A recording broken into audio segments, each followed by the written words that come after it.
Yusuf yang dalam penjara tidak diingat oleh juru minuman raja sampai 2 tahun lamanya. Tapi Tuhan mengingat Yusuf dan tidak melupakannya. Suatu kali bermimpilah Firaun.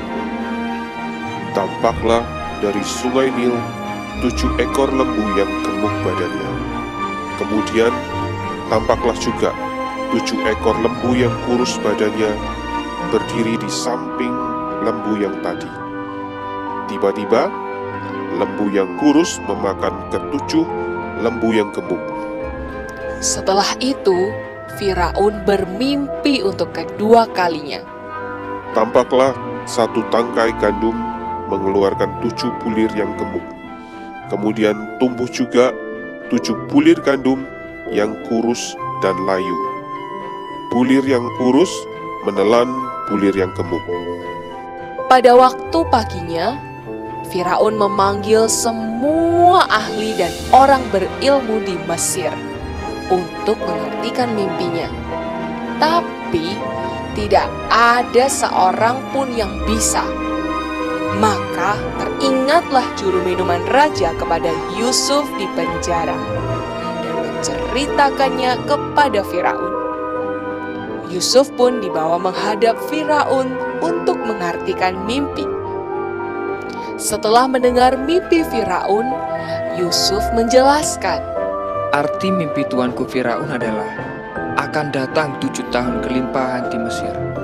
Tapi kemudian akan timbul 7 tahun kelaparan yang sangat hebat dan akan membuat 7 tahun kelimpahan tidak terlihat.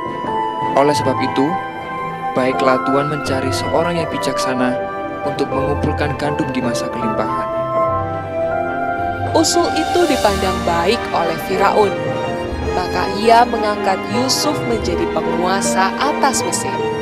Oleh karena Allah telah memberitahukan semua ini kepadamu, tidaklah ada orang yang demikian berakal budi dan bijaksana seperti engkau. Engkaulah yang menjadi kuasa atas seluruh tanah Mesir. Atas perintahmu, seluruh rakyatku akan taat.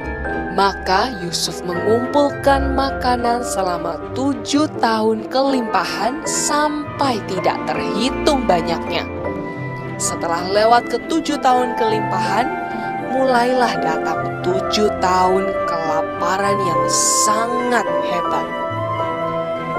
Seluruh Israel menderita kelaparan, termasuk saudara-saudaranya Yusuf. Mereka semua datang ke Mesir untuk membeli gandum. Ketika mereka datang ke Mesir, bersujudlah mereka menyembah kepada Yusuf dengan mukanya sampai ke tanah. Mereka tidak mengenal Yusuf, tetapi Yusuf mengenali mereka. Melihat kejadian itu, teringatlah Yusuf akan mimpinya.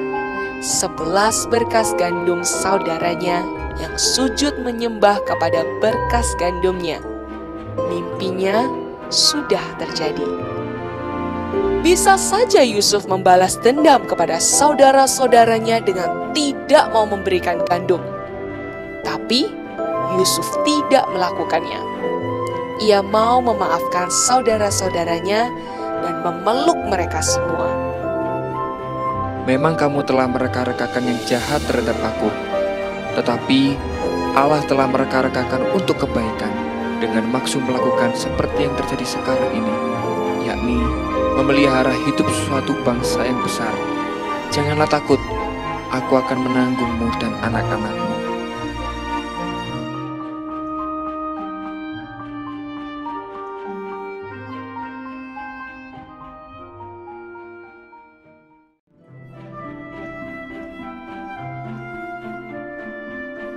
Dalam Alkitab juga dikatakan, kita ini manusia, semuanya sudah berdosa.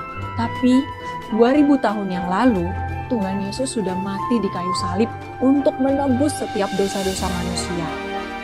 Karena apa? Karena Tuhan Yesus mengasihi kita. Tuhan Yesus sayang sama kita semua, sayang sama manusia di dunia ini.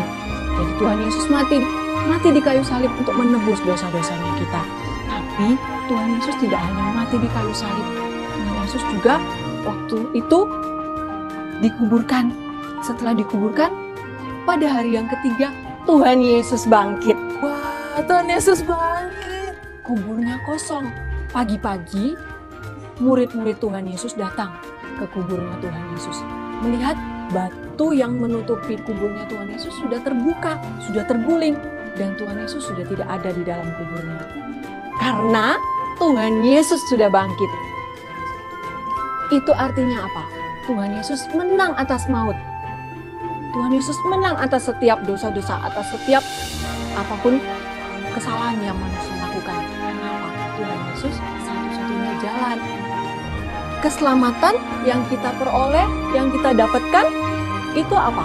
Karena kasih karunia, karena kasihnya Tuhan begitu besar untuk kita. Jadi dengan cara apapun, kita tidak bisa membayarnya. Kita tidak bisa membayar, tidak bisa membeli keselamatan itu dengan pakai uangnya kita, pakai apapun, gak bisa. Iya, betul sekali. Hanya karena Tuhan Yesus sudah mati di kayu salib, membayar dosa-dosa kita, Tuhan sudah memberikan jalan keselamatan untuk kita menuju ke surga.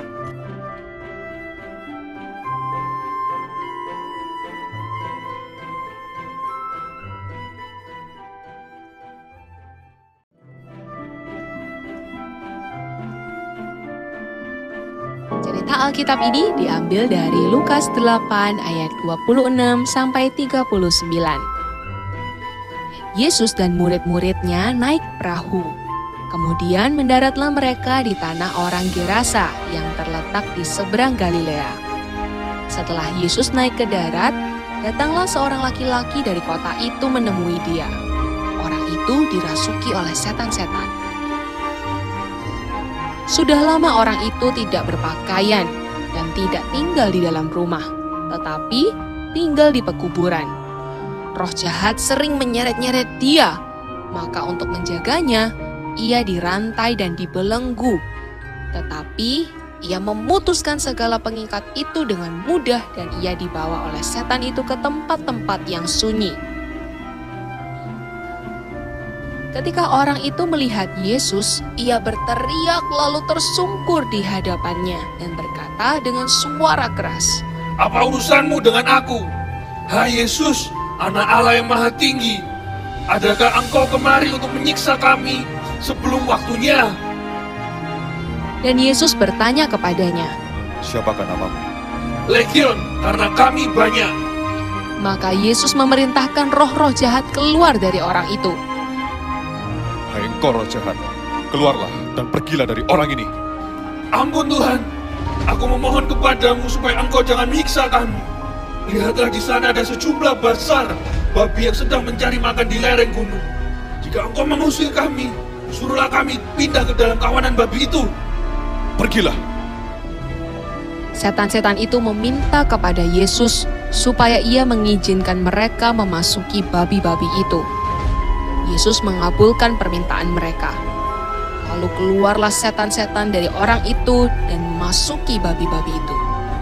Kawanan babi yang kira-kira 2000 jumlahnya itu terjun dari tepi jurang ke dalam danau lalu mati lemas di dalamnya. Setelah penjaga-penjaga babi itu melihat apa yang telah terjadi, mereka lari lalu menceritakan hal itu di kota dan di kampung-kampung sekitarnya. Keluarlah orang-orang untuk melihat apa yang telah terjadi. Mereka datang kepada Yesus dan mereka menjumpai orang yang telah ditinggalkan setan-setan itu duduk di kaki Yesus. Ia telah berpakaian dan sudah waras. Maka takutlah mereka. Lihat, orang yang kerasukan itu sudah waras. Orang seperti apa yang bisa mengusir roh jahat dari orang itu? Orang-orang yang telah melihat sendiri hal itu memberitahukan kepada mereka bagaimana orang yang dirasuk setan itu telah diselamatkan. Lalu seluruh penduduk daerah Gerasa meminta kepada Yesus supaya ia meninggalkan mereka, sebab mereka sangat ketakutan. "Terima kasih Guru, izinkan aku pergi menyertai Guru kemanapun Guru pergi." Pulanglah ke rumahmu, kepada orang sekampungmu, dan ceritakanlah segala sesuatu yang telah diperbuat Allah atasmu dan bagaimana Ia telah mengasihani kamu.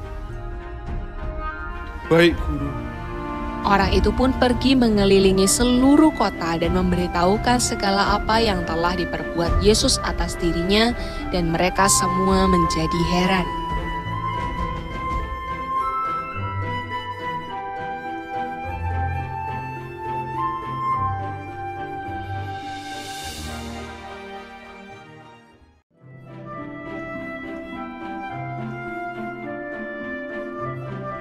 Cerita Alkitab ini diambil dari Kejadian 40, Yusuf di dalam penjara. Setelah dipindahkan ke penjara, Yusuf tidak berubah. Ia tetap mengerjakan pekerjaannya dengan baik seperti di rumah Potifar. Yusuf tetap mengerjakan apa yang harus dikerjakan di penjara dengan yang terbaik, bahkan lebih baik dari orang-orang lain yang ada di penjara. Yusuf selalu menjadi contoh bagi tahanan-tahanan yang lain. Karena Yusuf melakukan yang terbaik, maka kepala penjara pun mempercayakan semua tahanan dalam penjara itu kepada Yusuf. Dan semua pekerjaan yang harus dilakukan di situ, Yusuflah yang mengurusnya, sehingga kepala penjara tidak perlu ikut campur lagi. Ia benar-benar percaya kepada Yusuf. Yusuf juga menjadi teman bagi orang-orang dalam penjara itu, termasuk dengan juru minuman dan juru roti raja yang dipenjara juga bersama-sama dengan dia. Suatu kali, juru minuman dan juru roti raja bermimpi. Juru minuman menceritakan mimpinya kepada Yusuf. Dalam mimpiku ada pohon anggur dengan 3 carang dan sudah berbuah. Aku peras dalam piala, kemudian aku sampaikan kepada Firaun. Dan Yusuf mengartikan mimpinya. Katanya, Dalam 3 hari, Firaun akan mengembalikan kedudukanmu sebagai juru minuman seperti dulu. Ketika keadaanmu sudah baik, ingatlah akan aku di sini. Tunjukkan terima kasihmu dengan menceritakan tentang aku kepada Firaun. kemudian berkatalah juru roti menceritakan mimpinya. Aku bermimpi juga. Tampak aku menjunjung 3 bakul berisi makanan untuk Firaun. Tetapi burung-burung datang dan memakan makanan itu. Yusuf mengartikan mimpi itu. 3 bakul artinya 3 hari. Dalam 3 hari, Firaun akan menghukum engkau di tiang gantungan.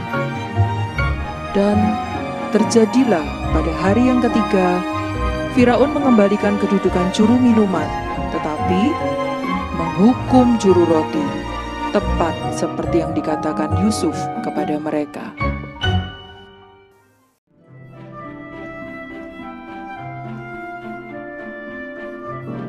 Cerita Alkitab minggu ini diambil dari Kisah Para Rasul 2 ayat 41-47.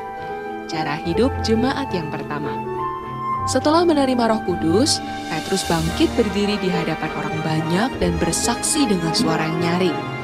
Bertobatlah, dan hendaklah kamu masing-masing memberi dirimu dibaptis dalam nama Yesus Kristus untuk pengampunan dosamu. Orang-orang yang menerima perkataannya itu memberi diri dibaptis, dan pada hari itu jumlah mereka bertambah kira-kira 3.000 jiwa. Mereka bertekun dalam pengajaran rasul-rasul dan dalam persekutuan, dan mereka selalu berkumpul di rumah-rumah untuk memecahkan roti dan berdoa. Rasul-rasul pun dipakai oleh Tuhan dengan luar biasa, sehingga mereka mengadakan banyak mujizat dan tanda. Yang lumpuh berjalan, yang buta melihat, yang tuli mendengar, dan masih banyak mujizat lainnya. Dan semua orang yang telah menjadi percaya tetap bersatu, dan segala kepunyaan mereka adalah kepunyaan bersama.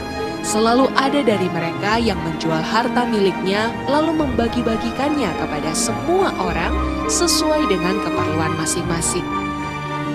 Pak, ini ada makanan untuk Bapak. Makanlah. Terima kasih anak muda.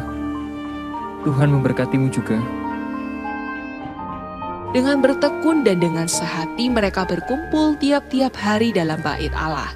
Mereka memecahkan roti di rumah masing-masing secara bergilir dan makan bersama-sama dengan gembira, dengan tulus hati, sambil memuji Allah dengan sungguh-sungguh. dan mereka disukai semua orang. Dan tiap-tiap hari Tuhan menambah jumlah mereka sehingga semakin banyak orang yang diselamatkan.